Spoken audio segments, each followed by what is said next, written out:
The American wilderness is home to evil forces thought only to exist in nightmares. But the terrible creatures that roam here are all too real. Deep in the woodlands lurks a legendary beast that terrorizes all who venture into its domain.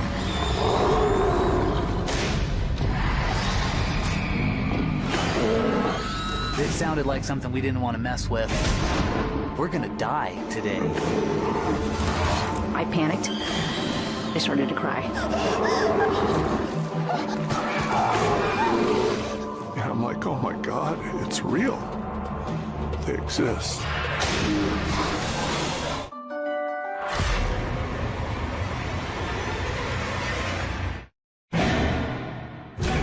Forests like these in Washington state exist all over the world. The promise of fresh air and tranquility lures people in. But these woods are not as peaceful as they seem. Len Payne and his friend Kevin are heading out into nature as they often do. But today, they wander into new territory. It's just my story. It's what happened to me, and if you believe me, great. If you don't, I'm okay with that. Just people are gonna believe what they want to believe.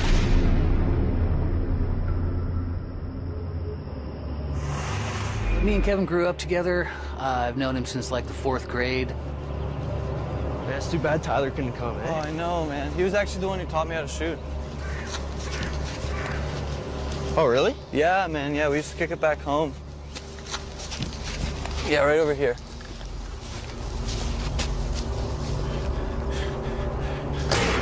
We were shooting pellet guns out in the woods, and mostly, you know, pop cans or little birds or whatever kind of crossed our crosshairs, you know, just having fun. Anybody who goes out in a fairly remote part of the woods does have a chance to run into a creature like this because they are pretty much all over the place.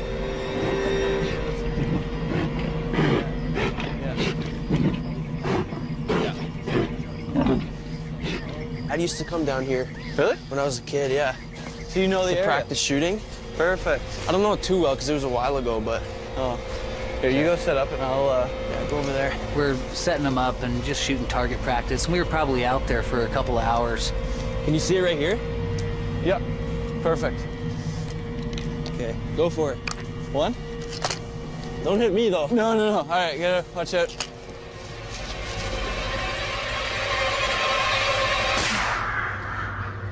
Oh, dude, you suck. Let's see you do better. All right, let's go. All right.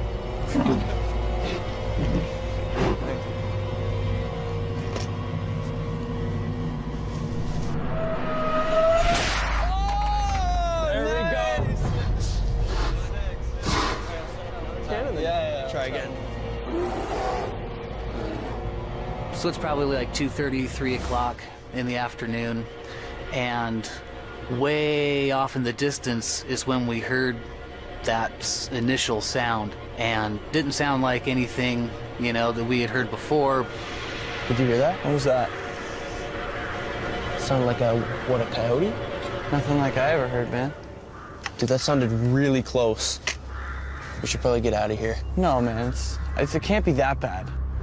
You know, you're a couple of kids and you don't really know what to listen for. I mean, it could have been an elk or a mountain lion. We're out in the middle of the woods. This place is really creepy. No, man, it's nothing. I'll take one more shot, okay? All right, one more. I gotta hit it. One more. All right.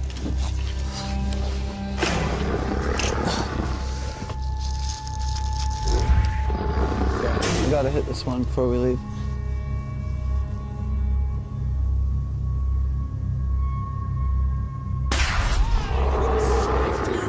Yeah, nice. You did it. Okay. Where did that come from? I don't know, man. That was not a coyote, Okay, dude, though. now we're getting out of here. All right, all We right. heard that scream again, and it's a little closer, it's a little louder. We gotta get out of here right now. All right, pack up and... let's go back to where we came from. Dude. This is not good. It was definitely not a coyote. We decided, well, you know, better not risk it. That was a close one, man. Yeah, man. I think it's gone. Haven't heard it in a while.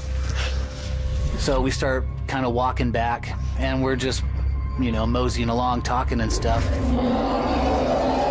Okay, man, I've never heard anything like that in my life. We gotta get out of here. Go, go. When the sound got close enough to us to where we were really getting scared, the sound that this thing made was really high-pitched, shrieky, kind of a scream, but raspy and kind of nasty. Enough to send shivers up your spine and give you goosebumps.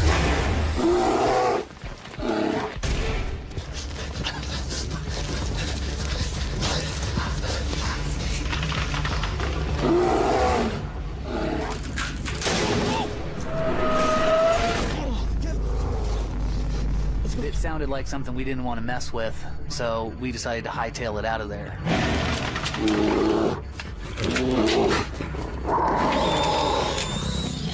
It could have been anything, really. You know, all of this stuff's going through your mind, and your first instinct is to just get the hell out of there. Something that makes that kind of sound and it's coming towards you, it's either wants to eat you or something worse, so we just got out of there. It's getting closer. Let's go. Let's go. Let's get out of here. We could hear its footsteps crunching through the twigs. We knew it was coming after us because it was getting louder, it was getting closer, and at that point it was just sheer panic. The teens have disturbed a creature of legend and unleashed its wrath. It wants you to leave. It's trying to intimidate you to make you run. As we were coming out of the woods, like literally we thought we were out of the woods, heading into the clearing. This was like the home stretch to Kevin's house. There was maybe an acre or two of cow pasture and a barbed wire fence to get through.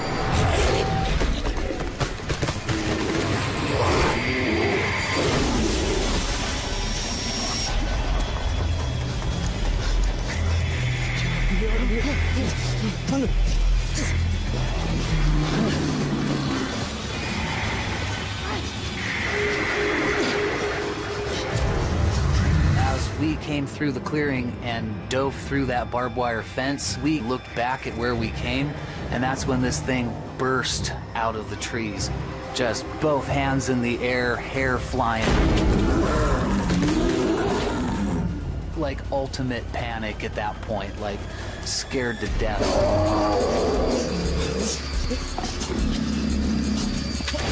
When I looked up at it, I didn't really know what I was looking at, so it's like it took a second for my brain to just process this, but it was such a scary moment in time that time almost stood still, but then as soon as it caught up with me, I was out of there.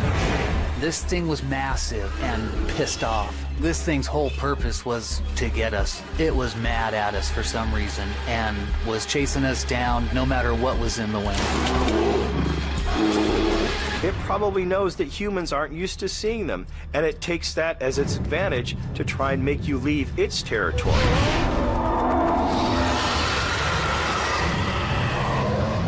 Frightening thing to see in person.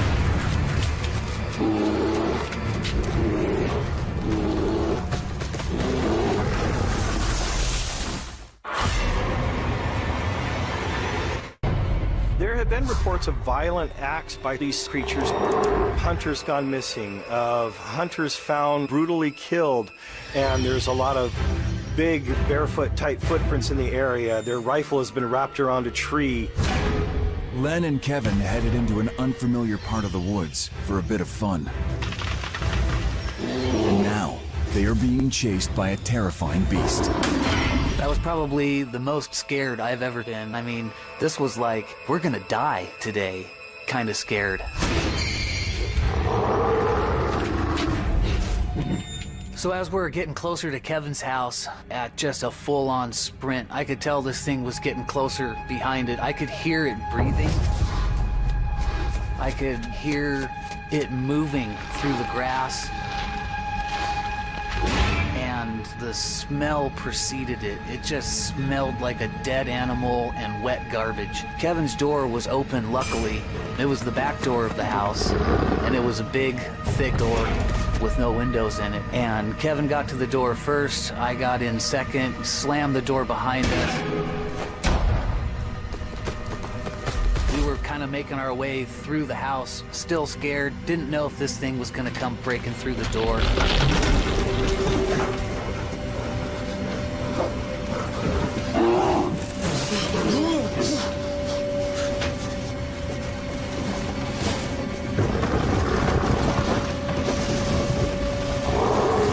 We heard it hit the door, and it hit so hard it shook the house.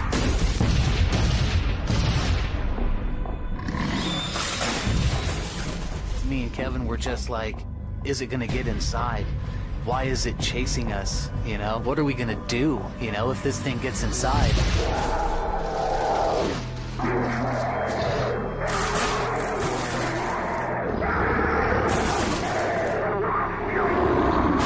The biggest freak out moment I think I've ever had in my life.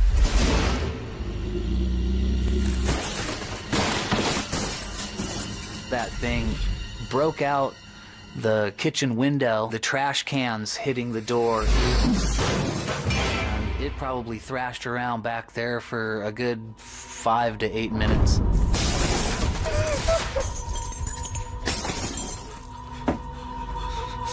And then all of the sound stopped. Once the banging and the crashing and the glass breaking stopped, it felt like, it's hard to explain, like, is it over or did it make it inside? I can just remember that I'm out of breath, physically shaking. Kevin is physically shaking. We weren't sure if it was in the house or if it had left. We didn't really want to find out. Hiding behind some boxes or a dresser or something for probably a good 20, 30 minutes until we heard Kevin's dad come in. Hey! Kevin, are you home? Dad? Are you there? Then we knew it was probably safe to come down. We came downstairs and cautiously at first. And there's broken glass everywhere. There's some trash that made it in through the broken window.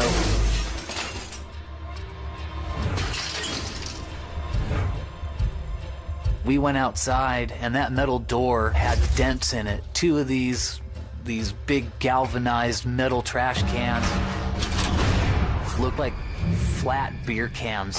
The beast is gone, but a piece of it remains behind. We went out and looked at that barbed wire fence, and it was a string of hair, probably 10, maybe 12 inches long, like a dreadlock almost. Kevin got in contact with someone at the University of Washington, and they did some DNA analysis. It came back as an unknown primate. After this startling revelation, Len reaches out to John Ray, who has dedicated his life to studying creatures like this. When I spoke with Len, the tone in his voice, the fear came back, it seems, and he was very afraid. His voice was shaking. The first thing that piqued my interest is the fact that he says he was chased through the woods by something big, and the fact that he actually saw this creature. This creature was real. John is certain he knows what chased Len and Kevin through the woods. Every culture on every continent seems to have a legend, or whatever you want to call it, of something we would associate as being a Bigfoot. In Asia, it's called the Yeti. We have the Orang Pendek. You have the Yowie in Australia.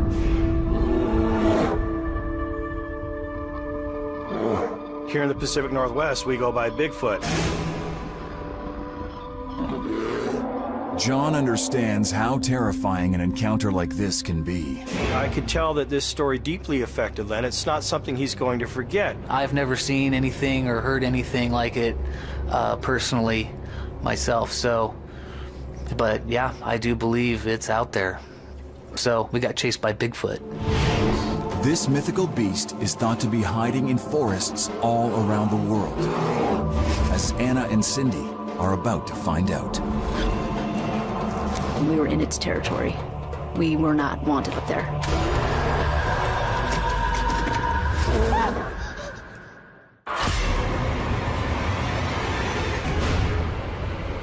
Deep in the woods of Washington State, Len and Kevin ventured into Bigfoot's territory without knowing it.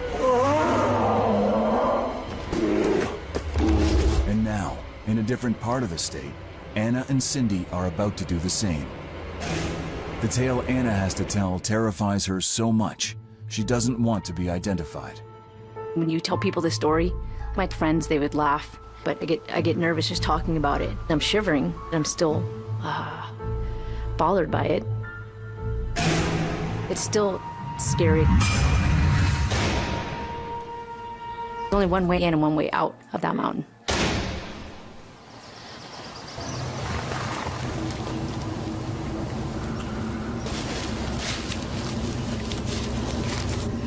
A little bit steeper. Yeah, it's harder than I expected. Hey, do you think we can get up the mountain and back before the sun sets? Yeah, I think so. Yeah? If we hurry, come on. All right.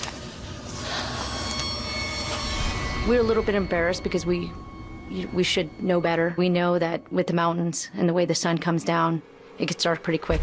No one wants to be trapped on a mountain after darkness falls, miles away from civilization, especially without cell phones. Anna and Cindy hike deeper into the forest, and that's when they discover something bizarre and unsettling. We noticed that hut, so that was kind of peculiar. Hey, what's that? I don't know. It was like a tree trunk that had been covered with branches, like a roof. It was really odd. And there was fresh branches. And it was very difficult for any typical person to get to. Should we go check it out? It's pretty steep. Come on.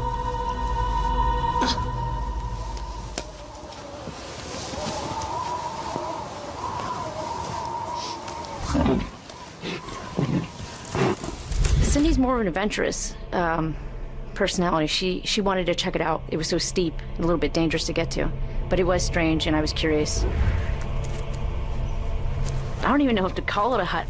That is just the strangest thing I've ever seen. The women get the strong sense they are somewhere they shouldn't be, but they can't help themselves.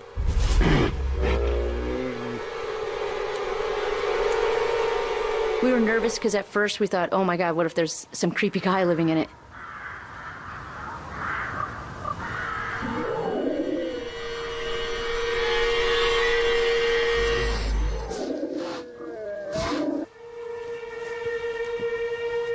I said, it smells in here.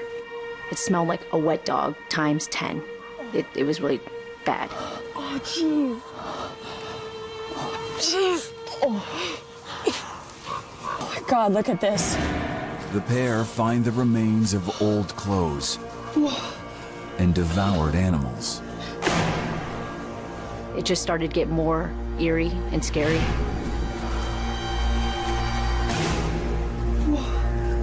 Bones?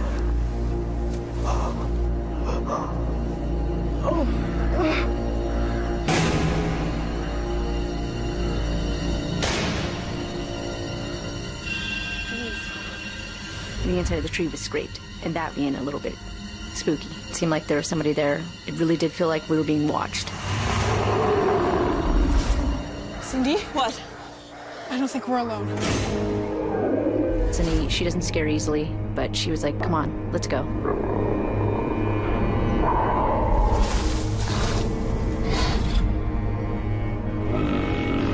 You know what, let's get out of here. Okay, it's getting dark, let's go. Okay. She started climbing up, so I just started to follow her to get out of there as quick as we could.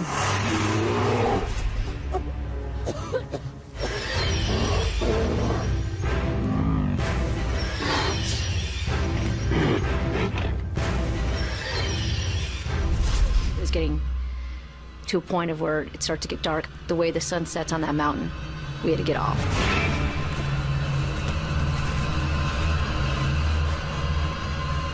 They finally determine they are safe enough to stop and catch their breath.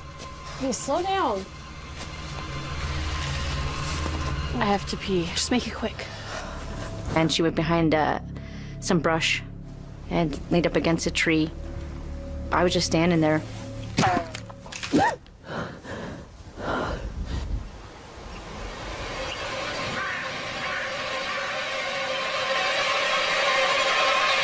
Hey! Jeez, don't sneak up on me. What are you doing throwing rocks at me? Wasn't me. Then who was it? Okay, don't be ridiculous. It's getting dark. We gotta go. Okay? I looked at her and I said, "What?" She honestly believed it was me. She didn't believe me when I told her, "No, that was not me."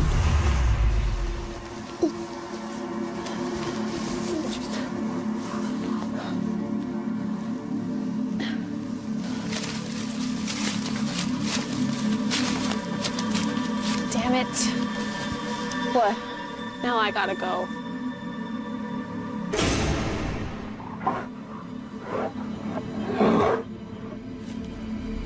That's when I saw one rock come right at me, at a direction from where Cindy was not standing.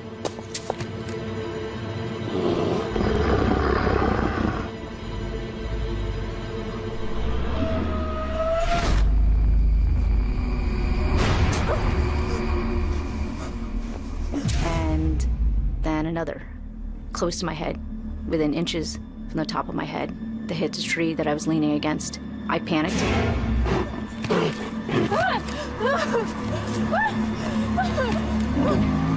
There's something out there. Okay, let's go. I was in a bit of panic mode because I thought there's some guy, somebody up there watching us. And that, especially as two young females up on the mountain, well, you don't know if it's a guy or you don't know what it is. Once again, they are off and running. But escape may be impossible. It was kicking into survival instinct and just wanting to survive with that fear of not knowing who or what that was the scariest part.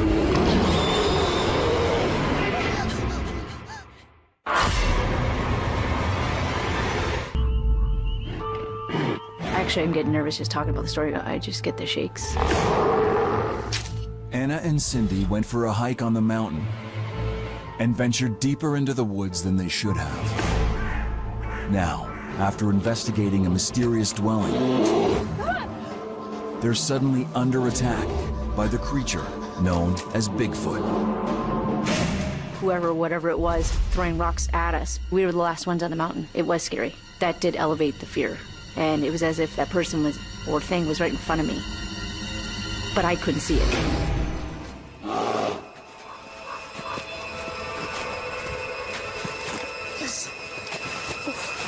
I grabbed Cindy and I whispered, I said, "Shh, I think there's someone nearby." As we're walking, we noticed we both started getting spooked because there feels like there's someone there, like someone's watching us.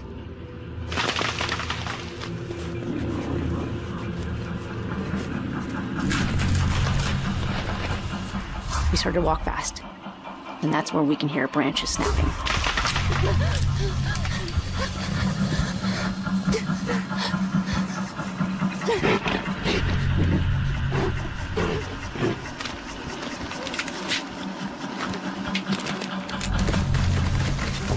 The stomping on the ground, that was scary. And that's when Cindy actually started to cry.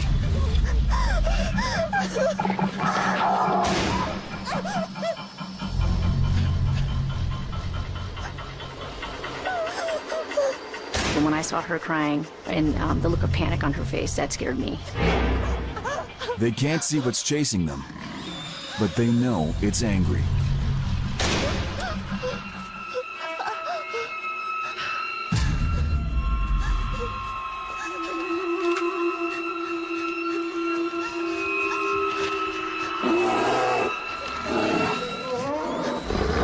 We raced down that trail, started running.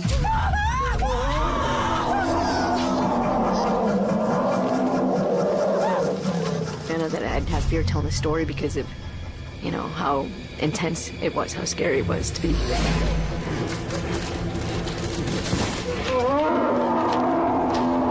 Followed by something, you know, that you can't see, but you can feel.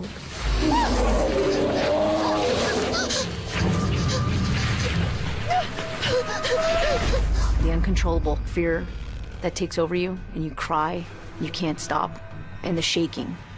I just remember shaking a lot. I grabbed Cindy, and I said, come on. And I grabbed her, and I threw her on the ground, and we both hid behind a tree.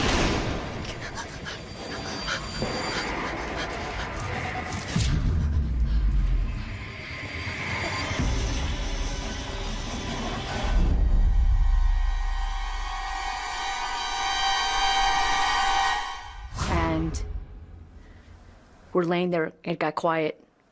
We're both just whispering, shaking and crying to think that, okay, maybe we lost it, or let's just stop and listen. Whatever it was very obvious that it didn't want us up there.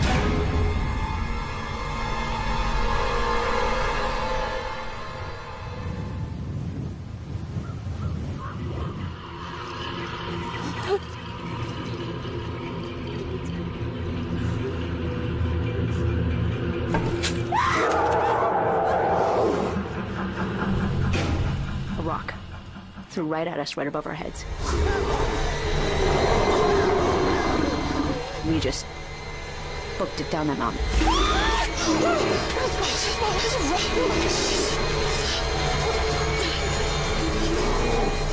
When we got to the parking lot, we were crying, jumped in the car.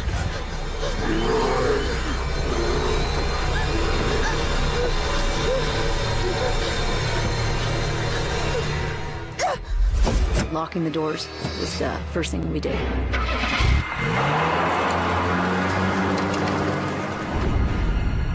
It takes a while for Anna to realize what it was they saw. It wasn't until we were actually on Highway 2 that we started talking and gaining composure and trying to figure out what was that. That's when I told Cindy that was Bigfoot. Expert John Ray agrees. There are common themes to the reports. We find stick structures that we can't explain. We've had these vocalizations that we hear that we can't explain.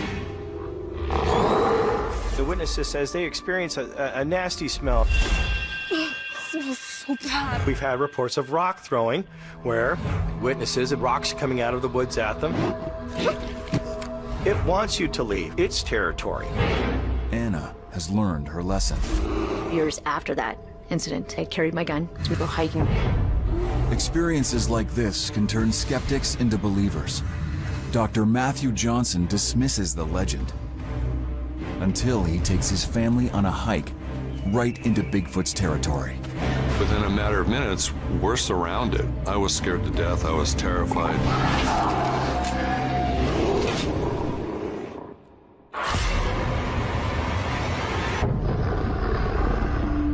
The legend of Sasquatch, or Bigfoot, goes back for centuries. I do believe that Sasquatch have been around for hundreds, if not thousands of years. All the tribes of Native Americans have some sort of legend and believe in some sort of creature that we would call Bigfoot or Sasquatch.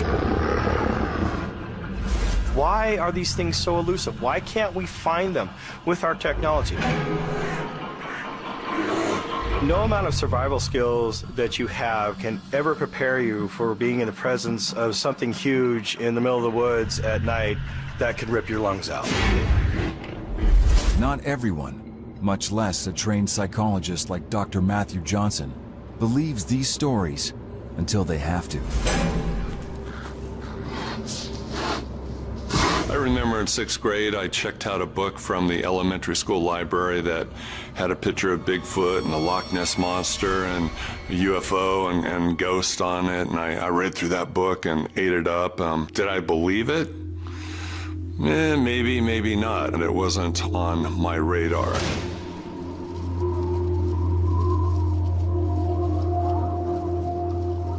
I'm very familiar with the outdoors, very familiar with the wildlife. Got chased by a grizzly bear along the Russian River in Alaska, south of Anchorage, while I was fishing with a buddy. My family just moved down from the state of Alaska. We wanted to get the kids out on a hike in Oregon. The nice thing about this hike was that there wasn't going to be any grizzly bear. So no stress, no anxiety, no need to carry a handgun. Hey guys. but you're gonna want to be careful. See this right here? They're called brambles. They got thorns in them, so you want to avoid them. Okay, buddy?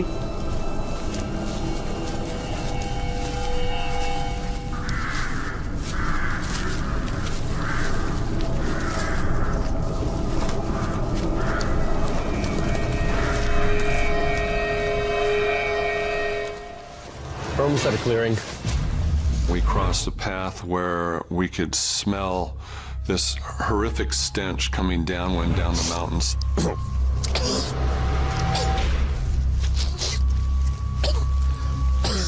You okay, buddy? Oh, what? Oh.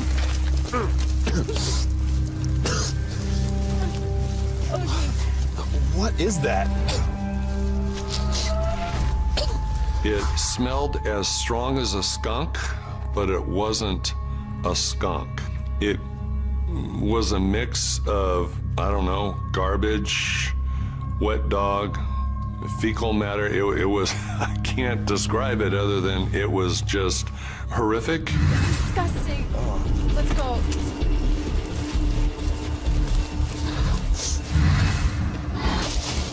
you see that? At that point, we knew we were being paralleled, so we knew we were being watched and followed, but we couldn't figure out what it was.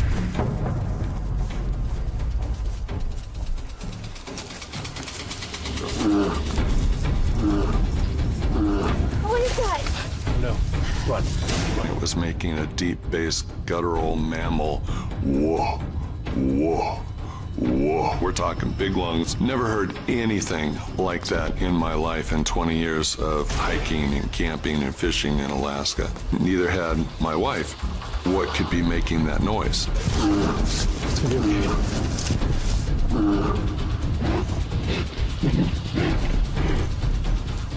Stay here. What? It's okay, buddy. Daddy's coming back.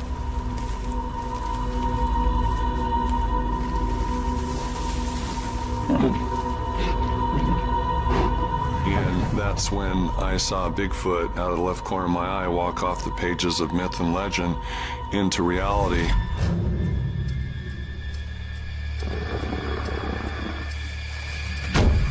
It was about 9 to 10 feet tall, hair all over its body, 3, 4, 5 inches long. It had a protruding brow ridge.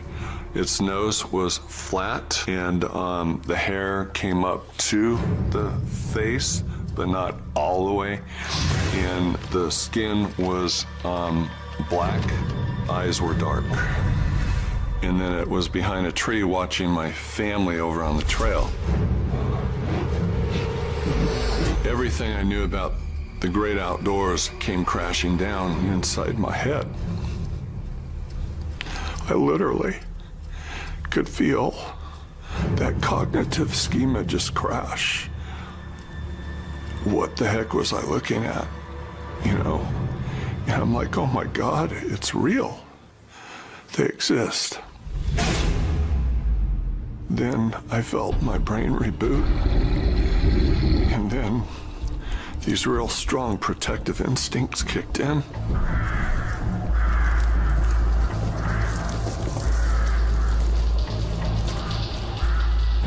I started making my way down to the trail through the brush and the trees, made a left up to my family, and was like moving them along. Let's go. Let's get out of here. What's wrong? Move. Go. Let's go. Let's move now. Keep running. Keep running. Go. Come on. You okay, buddy? You okay? And they knew something wasn't right because I don't act that way. I'm gonna follow 50, 75 feet behind. So if anything comes up the slope, it's gonna run into me first. And if that happens, you take the kids.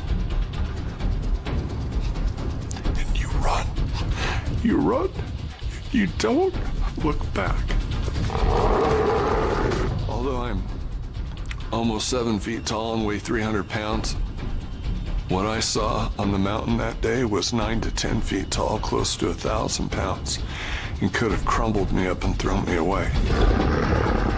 I'd never been so scared in my life than that day.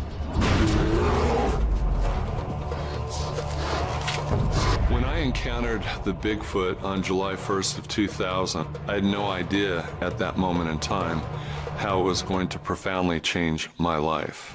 This won't be the doctor's last meeting with the mythical beast. In fact, his journey is just beginning. I have learned a lot about the Bigfoot phenomenon since that time. I have identified who they are, I know where they come from, and I know why they're here. Oh my God. What is that? What? On your arm. Please don't hurt my family.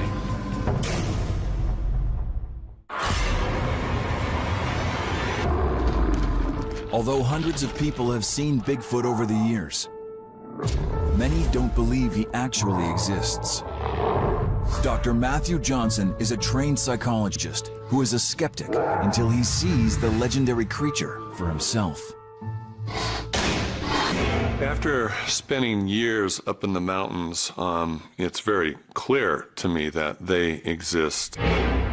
Ever since then, Matthew has been determined to find Bigfoot again. It's a passion he shares with his second wife, Cynthia.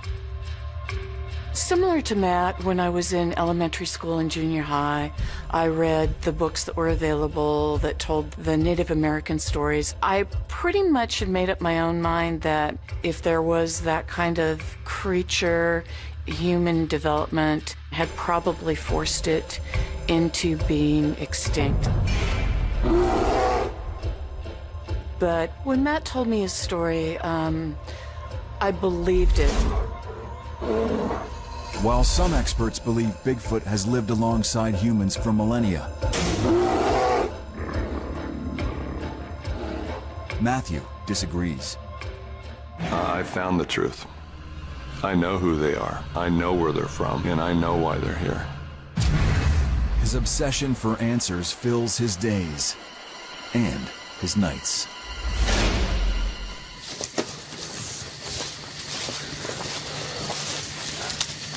This looks good, guys. Yeah? Yeah, I think right here. Okay. Set up. All right. So we would go out there around midnight in the middle of the woods and set up a night sit area.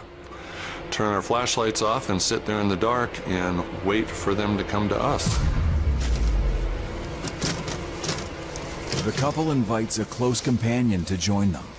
Howie's a friend of ours because he's the Bigfoot fanatic. Maybe a little bit more this way. This way? Yeah. I'll set up here, and then I'll be able to see right in between you guys. We set up 3 chairs. We were kind of in a semicircle. And the idea behind setting up our chairs that way was that we would have a 360-degree view. I'm sitting in this chair, and Cynthia's sitting here, and Howie's sitting here. And all of a sudden, Cynthia and I are looking over at Howie, and we see this dim light. What is that? This is this glowing light right by his right elbow. All of a sudden, this ball of light moves up his right arm up to his hand, and then back down to his elbow, and then up to his right shoulder. What? On your arm. What? What? On your arm. What? What is that? What is it? What is it? Did you see it? I don't know. Oh, okay.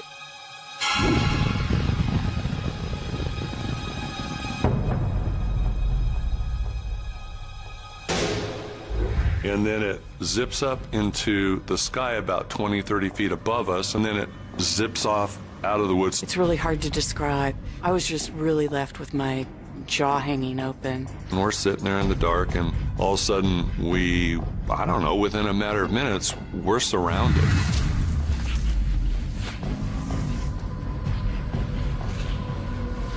You guys hear that? What is it? Sounds like footsteps. Sounds like they're coming closer. Is it them? Yeah. Really? Sounds like there's more than one.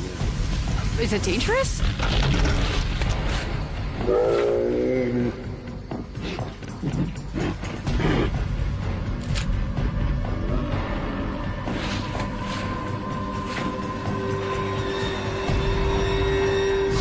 It was definitely something large on 2 feet. Right at you.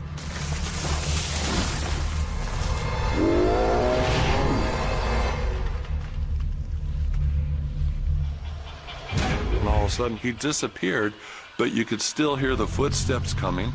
You could see the brush moving. You could see the ferns where his feet were, you know, kicking the brush, were moving, and he was coming closer and closer.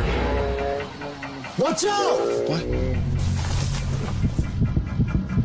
He bumps my left side and spins me around like I'm a little kid.